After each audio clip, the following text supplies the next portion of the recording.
क्या आप भी छोटी छोटी बातों पर टेंशन लेते हैं? अगर हाँ तो सतर्क हो जाइए, क्योंकि ये आदतें आपके लिए आगे चलकर बड़ा खतरा बन सकते हैं। ये हम बात क्यों कह रहे हैं, बहुत बुनियादी चीज़ है, लेकिन आज हाईलाइट करना ज़रूरी है क्योंकि आज है वर्ल्ड हाइपरटेंशन डे। आज का दिन पूरी दुनिया हाइपरटेंशन डे के रूप में मनाती है। इस अहम दिन के जरिए लोगों को हाई ब्लड प्रेशर से होने वाले खतरों से आगाह किया जाता है। इसे साइलेंट किलर कहा जाता है। आज आपने इग्नोर किया, लेकिन कुछ समय बाद ये आपके जीवन पर भारी पड़ सकता है। हर साल की तरह इस साल भी दुनिया भर में वर्ल्ड हाइपरटेंशन डे मनाया गया। इस बार की थीम है अपने ब्लड प्रेशर को सही ढंग से मापें और लंबी उम्र तक जीने के लिए इसे कंट्रोल में रखें। तो वक्त पर जांच और लंबे समय तक जीने के लिए ब्लड प्रेशर को कंट्रोल में रखना, यह है थीम। आपको जानकर हैरानी होगी कि दुनिया की 30% से ज्यादा आबादी हाई ब्लड प्रेशर का शिकार है। लैंसेट में छपी रिपोर्ट के मुताबिक हाइपरटेंशन पर जो रिपोर्ट आई थी, इसमें कहा गया है कि हाई ब्लड प्रेशर की वजह से भारत में युवाओं की मौत बढ़ रही है। नेशनल फैमिली हेल्थ सर्वे 5 का डेटा भी बताता है कि यह बात सही है। इसके मुताबिक 24% पुरुष, 21% महिलाओं में हाई बीपी का प्रॉब्लम है। अब आसान भाषा में इसे समझें तो एग्जैक्टली क्या होता है ये भी समझ लीजिए। मेडिकल टर्म है हाइपरटेंशन। आमतौर पर हम और आप हाई बीपी जिसे कहते हैं, ये ऐसी सिचुएशन होती है जब खून का ज्यादा दबाव नसों में बढ़ जाता है, या फिर जब आपका ब्लड प्रेशर का लेवल जो है वो 120/80 से ज्यादा हो जाए। कई मानकों में से 140/90 भी कहा गया कि इससे ऊपर है, लेकिन 140/90 से ऊपर बिल्कुल भी नहीं होना चाहिए। वैसे नॉर्मल जो माना जाता है 120/80 माना जाता है। तो इस स्थिति के अगर आपका ब्लड प्रेशर है तो इसे हाइपरटेंशन कहा जाता है। जब ब्लड प्रेशर 180/120 हो जाए, ये लेवल पार कर ले, तो आप डेंजर जोन में चले जाते हैं। इसके दबाव से ब्लड वेसल्स को नुकसान पहुंचता है। हाई बीपी, फिर हार्ट डिजीज की संभावनाएं बढ़ जाती हैं। पूरे शरीर पर इसका बुरा असर पड़ता है, दिल पर, आपकी किडनीज पर, बहुत सारे असर इसके देखने को मिलते हैं। तो कुल मिला के इस हाइपरटेंशन से बचने के लिए आपको हर हाल में अपनी लाइफस्टाइल में सुधार करना है। बहुत खास मेहमान इस वक्त हमारे साथ जुड़ रहे हैं आज के दिन पर। डॉक्टर अरुण के चोपड़ा जाने माने कार्डियोलॉजिस्ट हैं, फिलहाल फोर्टिस से जुड़े हुए हैं। डॉक्टर चोपड़ा, बहुत बहुत स्वागत sir. World hypertension day sir, कितना बड़ा खतरा है सर इसका, और जागरूकता के बावजूद क्या इसमें सुधार हो पाया है सर? ये देखिए, वर्ल्ड हाइपरटेंशन डे इसीलिए मनाया जाता है, ये 2005 से ये डेट डिसाइड हुई थी, और ये इसलिए मनाया जाता है बिकॉज इसके बारे में साइलेंट किलर जो बोला जाता है वो इसीलिए है क्योंकि, एक सेकंड, ये मेरे डिस्टरबेंस हो रही है, सॉरी, मैं इसको स्विच ऑफ करता हूँ। जी सर। तो बिल्कुल, जब तक आप इसे स्विच ऑफ करें, एक बार फिर से हाईलाइट कर दें, हम आज वर्ल्ड हाइपरटेंशन डे है और इसीलिए हम इस चर्चा का आयोजन कर रहे हैं, क्योंकि इसे अगर आपने इग्नोर किया तो हमने देखा है कि आगे चलकर लोगों को खामियाजा भुगतना पड़ता है, न सिर्फ इंडिविजुअल्स को बल्कि पूरी फैमिलीज को भी। Yes sir, please continue sir. बिल्कुल, हाँ, सॉरी। ये एक्चुअली प्रॉब्लम क्या है कि इसमें सिम्टम कोई नहीं होता। हाई ब्लड प्रेशर बिल्कुल एक एसिम्प्टोमेटिक बीमारी है, इसीलिए इसको साइलेंट किलर के नाम से भी जाना जाता है, क्योंकि इसमें मरीज को पहले कोई परेशानी नहीं होती, फिर बाद में सडनली कोई हार्ट अटैक, कोई स्ट्रोक, कोई किडनी फेलियर, ऐसी परेशानी से पेशेंट प्रेजेंट करता है। तो इसलिए ये वर्ल्ड हाइपरटेंशन डे अवेयरनेस पैदा करने के लिए है। तो अवेयरनेस इसलिए जरूरी है, जैसे आपने खुद ही बताया कि 30% लोगों को जो 18 साल की उम्र से ऊपर हैं, हाई ब्लड प्रेशर रहता है, और उनमें से आधे से ज्यादा लोगों को मालूम ही नहीं है कि उनको हाई ब्लड प्रेशर है। केवल 30-40% लोगों को मालूम होता है। और इसलिए अगर हम टोटल पॉपुलेशन देखें तो उसमें से एट द मोस्ट 15% लोग हैं जिनका ब्लड प्रेशर कंट्रोल्ड है। ज्यादातर लोगों का ब्लड प्रेशर कंट्रोल्ड नहीं है, और इसीलिए उनका रिस्क इतना ज्यादा है आगे चल के बीमारी के लिए। तो ये इंपॉर्टेंट बात है जिसके लिए कि वर्ल्ड हाइपरटेंशन डे का ये शुरू किया गया मुहिम, जिससे कि लोगों को अवेयरनेस हो कि हालांकि इसका कोई सिम्टम नहीं है, ये एक बहुत इंपॉर्टेंट बीमारी है और इसका सही इलाज होना। तो आज वर्ल्ड हाइपरटेंशन डे पर हमारे साथ डॉक्टर चोपड़ा बातचीत कर रहे हैं, डॉक्टर अरुण के चोपड़ा।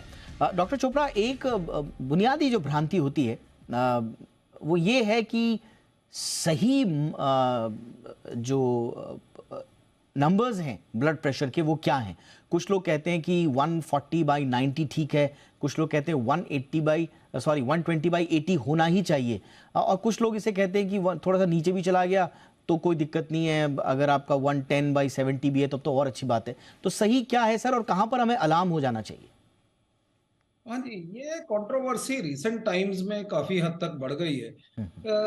बहुत सालों से हमारा ब्लड प्रेशर का कट ऑफ 140/90 रहा है, और हम मानते हैं कि इसके नीचे अगर ब्लड प्रेशर रहे तो ठीक है, इससे ऊपर अगर जाए तो हमें मेडिसिन शुरू करनी चाहिए। तो वैसे अगर आप पूछिए कि आइडियल ब्लड प्रेशर क्या है, आइडियल ब्लड प्रेशर करीब 115/20/75 है। मगर ये तो आइडियल, ऐसे ब्लड प्रेशर एक ऐसी चीज नहीं है जिसको हम बांध के रख सकते। ब्लड प्रेशर बढ़ता घटता रहता है। जैसे अगर आप बैठे हैं तो बीपी कम है, आप खड़े हो जाएंगे थोड़ा सा बढ़ जाएगा, आप चलेंगे और बढ़ जाएगा, आप स्टेयर्स चढ़ेंगे या एक्सरसाइज करेंगे और बढ़ जाएगा, अगर जैसे आपकी और मेरी आर्गुमेंट हो जाए तो और बढ़ जाएगा। तो ये कोई स्टेबल वैल्यू नहीं है, तो इसकी एक रेंज है, और ये जो रेंज है ये 100 से 140 ऊपर का बीपी और 60 से लेके 90 तक नीचे का। तो इसलिए अगर 130/85 है वो भी विद इन नॉर्मल लिमिट्स है, 110/70 है वो भी विद इन नॉर्मल लिमिट्स है। ओके। एंड जो यंग फीमेल्स हैं, स्पेशली 20 इयर्स की एज के नीचे, उनका बीपी ऑफन 100/60 90/60 इस रेंज में रहता है, वो भी नॉर्मल है, इसमें भी कोई अबनॉर्मलिटी नहीं है। तो लेकिन देखा ये गया है कि अगर हम जब दवाई शुरू करते हैं, अगर बीपी 140/90 से ऊपर है तो हम उसको इस रेंज में ले आते हैं, और ये पेशेंट सही से टॉलरेट कर लेता है और उसको बेनिफिट होता है। ओके। अगर हम ब्लड प्रेशर 130/80 पे इलाज करना शुरू करते हैं, उसका बीपी और नीचे लाने के लिए, तो ब्लड प्रेशर ज्यादा कम होने का रिस्क रहता है। तो इससे अच्छा। पेशेंट को इतना फायदा नहीं होता और दवाई का रिस्क बढ़ जाता है। आमतौर पे आपने देखा होगा, कई लोग कहते हैं कि जब भी मैं खड़ा होता हूँ तो चक्कर आते हैं। ये इसलिए आते हैं क्योंकि नॉर्मली खड़े होने पे ब्लड प्रेशर थोड़ा सा बढ़ना चाहिए। तो ओके। अगर ब्लड प्रेशर की दवाई थोड़ी ज्यादा हो तो पहला सिम्टम कई बार ये होता है कि खड़े होने पे चक्कर आते हैं या आंखों के आगे अंधेरा आता है। तो ये इसलिए होता है क्योंकि खड़े होने पे बीपी फॉल कर रहा है। ओके। तो इसलिए 140/90 के नीचे जनरली ब्लड प्रेशर की दवाई शुरू करने का फायदा नहीं होता। अच्छा, फायदा जी। होता है 140/90 से जब ऊपर है। तो ऊपर हो। इसलिए इंडियन गाइडलाइंस के हिसाब से जो ब्लड प्रेशर का कट ऑफ है वो 140/90 है। ओके। डिफरेंट कंट्रीज की डिफरेंट गाइडलाइंस हैं। ठीक sir. International society of hypertension की भी 140/90 ही कट ऑफ है। यूएसए में 130/85 मानते हैं, पर इलाज आमतौर पे उसमें भी 140/90 के ऊपर ठीक। ही शुरू किया जी जाता सर। है, जी। अनलेस कोई साथ में और बीमारी हो, जैसे ओके। कि शुगर है या हार्ट की बीमारी है, जी। तब जल्दी दवाई सोच सकते हैं। अच्छा, दवा को अदरवाइज लेकर एक चीज दवाइयाँ और है सर। कई लोग हमने देखा है कि ब्लड प्रेशर की दवा जब वो शुरू कर देते हैं, 140 से ऊपर है और 90 से ऊपर है, तो वो दवा शुरू कर देते हैं, डॉक्टर्स उनको दवा में डाल देते हैं, और वो दवाई खाते खाते उनका ब्लड प्रेशर नॉर्मल आ जाता है। नॉर्मल का मतलब कि 130, 80, 120, 80, 85 पे रहता है। तो बिल्कुल। कब उनको ऐसा लगना चाहिए कि उनको दवा बंद कर देनी है, या ये दवा पे जिंदगी भर खानी है सर? देखिए, प्रैक्टिकली तो ये दवा जिंदगी भर खानी होती है। ओके। अगर आपका मतलब, अगर आप सपोजिंग हर तरह से परहेज करें, सपोजिंग आप डाइट में भी कंट्रोल करें, अगर वेट बंदे का ज्यादा है वेट भी आप कम कर लेते हो, अगर आपकी एक्सरसाइज बिल्कुल नहीं है आप एक्सरसाइज करते हो, अगर कोई जैसे स्मोकिंग ड्रिंकिंग ज्यादा सॉल्ट खाना ऐसी हैबिट्स है उसको भी आपने चेंज कर लिया, तो भी आप पूरा जोर लगा के अपना ब्लड प्रेशर 10-12 पॉइंट से ज्यादा कम भी कर सकते हो। तो ओके। इसलिए अगर आपका बीपी लेटर से माइल्डली एलिवेटेड है, जैसे 150-90 के रेंज में है, तो आप इन सब परहेजों से उसको नॉर्मल रेंज में ला सकते हो, 140/90 के नीचे। लेकिन अगर आपका बीपी 160/95 के ऊपर है, तो आप ये समझ लो कि आप ये सारे परहेज से भी 10-15 मिलीमीटर से ज्यादा पॉसिबल नहीं है ब्लड प्रेशर रिड्यूस कर पाना। एंड बहुत ज्यादा देर ये परहेज नहीं चलते। आमतौर पे आप देखोगे 6 महीने साल लोग बहुत परहेज करते हैं, फिर धीरे धीरे पुरानी आदतें शुरू हो जाती हैं, परहेज कम हो जाता है, जी। वेट वापस से बढ़ना शुरू हो जाता है। तो इसलिए लॉन्ग टर्म में सिर्फ अगर आपका बीपी आइडियल लेवल से 5-10 मिलीमीटर ज्यादा है, यानी कि 150, 90, 95 के बीच में है, तो पॉसिबल है दवाई बंद कर पानी। अगर इससे ऊपर है ब्लड प्रेशर आपका रेगुलरली, तो दवाई बंद नहीं हो पाएगी। Long term, practically life long दवाई लेनी पड़ेगी। अच्छा सर, अब एक दवाई को लेकर जो सबसे बड़ी बात है, और मुझे लगता है कि हाइपरटेंशन के मरीजों का सबसे बड़ा ये एक एक दवा शुरू नहीं करने का या डॉक्टर के पास नहीं जाने का एक बहुत बड़ा कारण भी है, एक भ्रांति है या सच्चाई है, आप बताएं। वो ये कि दवा अगर एक बार शुरू हो गई और वो लॉन्ग टर्म तक आपको खानी पड़ रही है, तो उसका किडनीज पर असर पड़ता है, उसका आपके गुर्दे पर असर पड़ेगा, आपके दूसरे वाइटल्स पर असर पड़ता है। ये कितना सच है सर?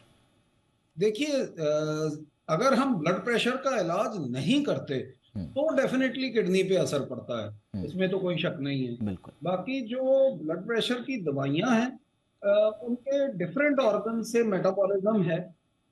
कुछ ग्रुप्स हैं जो किडनी के थ्रू एक्सक्रीट होते हैं, जो किडनी के थ्रू शरीर उनको अपने बॉडी में से बाहर निकालता है, तो उनका किडनी पे थोड़ा असर हो सकता है।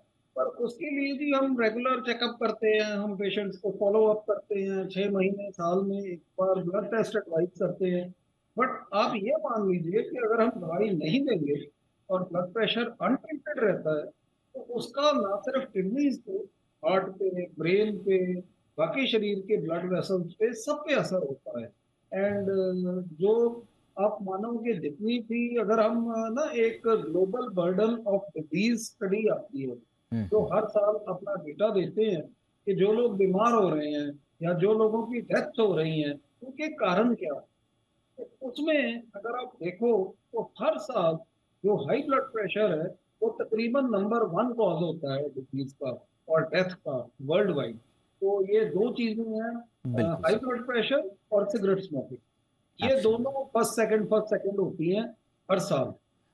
और फीमेल्स में हाई ब्लड प्रेशर होता है, मेल्स में हाई ब्लड प्रेशर और टोबैको के बीच में घूमता है। बिल्कुल sir. But these are the most important causes of death world wide. बिल्कुल तो सर। इसलिए एक। अगर हम यस इलाज सर। नहीं करेंगे तो तो दैट इज ज्यादा खतरा डेफिनेटली है। Much worse. तो यानी कि लॉन्ग टर्म दवा से हो सकता है कि कुछ सीमित मात्रा में किडनी पर उसका असर पड़ रहा हो, लेकिन वो आपके डॉक्टर्स बताएंगे कि वो आपके लिए बिल्कुल खतरा है या नहीं। और अगर डॉक्टर्स को लग रहा होगा आपकी रिपोर्ट्स देखने के बाद कि कुछ किडनीज में कुछ असर पड़ रहा है, तो दवा चेंज कर सकते हैं, आपका इलाज में कुछ तब्दीली आ सकती है। लेकिन इसके बिल्कुल लिए इस भ्रांति में दवा ही नहीं खाना, ये थोड़ा सा ये गलत धारणा है। एक बिल्कुल। और जो धारणा है सर इसको हाँ जुड़ी जी। हुई, वो ये है कि लॉन्ग टर्म में अगर हम दवा खाएंगे तो ब्लड प्रेशर हमारा कंट्रोल में रहे ना रहे, खाने पीने पे रेस्ट्रिक्शंस हो जाएंगे साहब, हम पार्टीज नहीं कर सकते, हम ये नहीं खा सकते, वो नहीं खा सकते, तो छोड़ो, ब्लड प्रेशर बढ़ा रहने दो, कम से कम जीवन में पार्टी तो चलती रहेंगी, थोड़ा खाना पीना अच्छा तो खाया जा सकेगा। ये भी एक बहुत बड़ी भ्रांति है सर, जिसकी वजह से लोग डॉक्टर के पास जाते नहीं। ट्रू।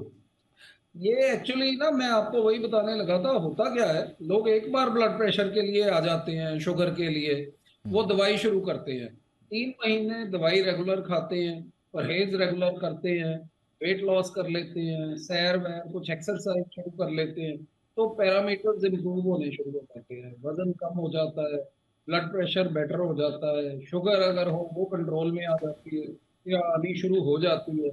इस स्टेज पे लोगों को लगता है कि अब सब ठीक हो गया, अब हॉस्पिटल जाने की जरूरत नहीं है, और धीरे धीरे वो दवाई भी छोड़ देते हैं या कम कर देते हैं। आमतौर पे जिन लोगों के साथ उनका मिलना जुलना है, उनसे राय लेके वो दवाइयाँ बदल लेते हैं, बहुत बार बंद भी कर देते हैं, देसी नुस्खे शुरू कर लेते हैं। और फिर होता क्या है कि साल 2 साल के बाद वो फिर हमारे पास वापस आते हैं कि जी अब कोई और प्रॉब्लम शुरू हो गई। तो वो नेचुरली जो ब्लड प्रेशर साल पहले था, अब उससे भी कई बार ज्यादा बड़ा होता है। जैसे मैं आपको बता रहा था कि आधे से ज्यादा लोगों को तो पहले मालूम ही नहीं है कि बीपी है। तो जिन 30-40% लोगों को मालूम है कि उनको बीपी है, उनमें से भी आधे से कम लोगों का बीपी कंट्रोल्ड है। तो आप मान के चलो कि 5 में से 4 लोगों का बीपी कंट्रोल्ड नहीं है। तो अगर एक बीमारी करोड़ों लोगों को अफेक्ट कर रही है कंट्री में, तो आप सोचो कि उससे आगे चल के हार्ट की बीमारी का, शरीर के एक हिस्से के कमजोर होना, जो लकवा की बीमारी है या स्ट्रोक है उसका, किडनी फेलियर का कितना रिस्क बढ़ जाता है। तो इसलिए ये हम बताना चाहते हैं सुनने वालों को कि जो हाई ब्लड प्रेशर है वो साइलेंट है, उसका कोई सिम्टम नहीं है, मगर वो किलर है। उसको बिल्कुल। हमें इग्नोर नहीं करना चाहिए। हर एडल्ट को, 18 साल से ऊपर नौजवान को, लड़की को पता होना चाहिए कि उसका ब्लड प्रेशर, उसका शुगर, यस सर। उसका अच्छा, वेट, आई एम उसका सॉरी सर, मैं आपको कोलेस्ट्रॉल, इंटरप्ट कर रहा हूँ, ये मेरे पास वक्त की बहुत कमी है। मैं जाते जाते एक चीज और बोल रहा था, 10 सेकंड में अगर आप हमारे दर्शकों को एडवाइस करें, ये उन लोगों के लिए जिनको लगता है कहीं से उनको रूटीन चेकअप में पता चल गया कि उनका स्लाइटली एलिवेटेड है, अब वो क्या करते हैं, वो ब्लड प्रेशर की वो पूरी मशीन खरीद लेते हैं और फिर हर 2 घंटे 3 घंटे में ब्लड प्रेशर नाप रहे हैं। पता चल रहा है कि उसी चक्कर में ब्लड प्रेशर हाई हो रहा है। तो इतना ज्यादा हाइपर भी नहीं होना है सर। बिल्कुल भी ये बार बार चेक करने वाली चीज नहीं है, क्योंकि अगर आपको पता चलेगा बीपी हाई है, आप 5 मिनट बाद दोबारा चेक करोगे, पक्का हाई होगा और हाई होगा। सो इसलिए पैनिक ही नहीं होना चाहिए। यस। डॉक्टर से डिस्कस करिए, बिल्कुल। उनसे राय लीजिए, सही बीपी नापने का तरीका सीखिए। बीपी नापने का भी एक तरीका है, बिल्कुल। तो वो तरीका सीखिए, फिर आपको बेटर रिकॉर्डिंग मिलेगी एंड आप अपना सही इलाज करा सकते हैं। एब्सोल्युटली। तो हम यही उम्मीद करते हैं हमारे दर्शकों को इस चर्चा से काफी लाभ हुआ होगा। मुझे लगता है कि जो बुनियादी बातें हैं, आम बातें जो हैं ब्लड प्रेशर को लेकर, हमने सारी कवर की हैं, लेकिन इसके अलावा भी आपको अपने डॉक्टर्स की एडवाइस लेनी है। हाइपरटेंशन आपको ना हो, हम ये उम्मीद करते हैं, लेकिन खुदा ना खास्ता अगर हो गया तो ये एंड ऑफ लाइफ नहीं है। पूरा मैनेजमेंट इसका है, और ये मैनेजमेंट बहुत ज़्यादा ऐसा भी नहीं है कि आपके जीवन में अमूलचूल परिवर्तन कर देगा, आपकी क्वालिटी ऑफ लाइफ खराब कर देगा। आप आराम से अच्छी क्वालिटी की लाइफ जिए, लेकिन बस संयमित रहना है और नियमित रहना है डॉक्टर के साथ। Thank you so much doctor Chopra, हमेशा की तरह आपने आज आकर हमारे दर्शकों को हेल्प किया। Thank you sir.